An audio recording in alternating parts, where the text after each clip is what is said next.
ఏ భరత్ గారు కృష్ణమ్మ జలాలు వచ్చింది, వచ్చింది. మీ జగన్మోహన్ రెడ్డి వేసిన సెట్టింగ్స్ అన్ని డ్రామాలే. నువ్వు కూడా అందులో డ్రామా వాడే. అందులో డ్రామాలు చేయడం కాకుండా జనాల్ని మోసం చేసింది కాకుండా ఈ రోజు నువ్వు వచ్చి ఒక వీడియో తీసి ప్రజల్ని మోసం చేసేస్తున్నావు. ఒకసారి నీ రెండు కళ్ళతో చూడే. దట్ ఈస్ నారా చంద్రబాబు నాయుడు గారు, ఈ రాష్ట్ర ముఖ్యమంత్రి వర్యులు. ఆయన తెప్పించినటువంటి నీళ్లు ఇది.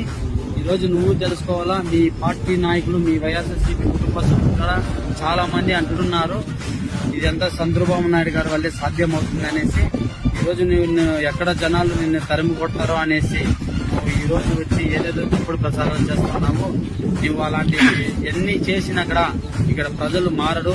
చంద్రబాబు నాయుడు గారికి ఈసారి మంచి మెజార్టీ ఇవ్వాలని కూడా మీ వైఎస్ఆర్సీపీ వాళ్ళ కుటుంబ సభ్యులు కూడా చాలా మంది కోరుకుంటున్నారు. ఇక మీదట మీరు అక్కడే తాడేపల్లిలోనే రెస్ట్ తీసుకుంటే మంచిదని కూడా నీకు తెలియజేస్తా ఉన్నాను. ఎవరైనా సరే తప్పుడు ప్రచారాలు చేసే వాళ్ళు ఇక్కడ ఒక్కటి విన్నపం.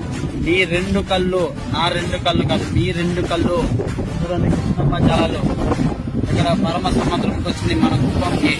తెలుసుకొని ఎవడైనా తప్పుడు పోస్టులు పెట్టేవాడు ఆలోచించి పెట్టుకోండి.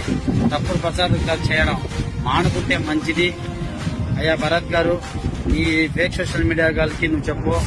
చేసింది ఏదో వాళ్ళు చేశారు. తెలుగుదేశం పార్టీ అధినేత నారా చంద్రబాబు నాయుడు గారు, ఈ రాష్ట్ర ముఖ్యమంత్రి నారా చంద్రబాబు నాయుడు గారు ఆయన నీళ్లు తెప్పించారు. ఎవరైనా తప్పుడు పోస్టులు పెట్టి మీరు అనవసరంగా ఇబ్బందులు పడకండి అని ఇక్కడ ఈ ఫేక్ సోషల్ మీడియా గారికి ఒక మాట అలా చెప్పండి అని మిమ్మల్ని కోరుకుంటున్నాను. జై తెలుగుదేశం, జై చంద్రబాబు నాయుడు, జై నారా లోకేష్, జై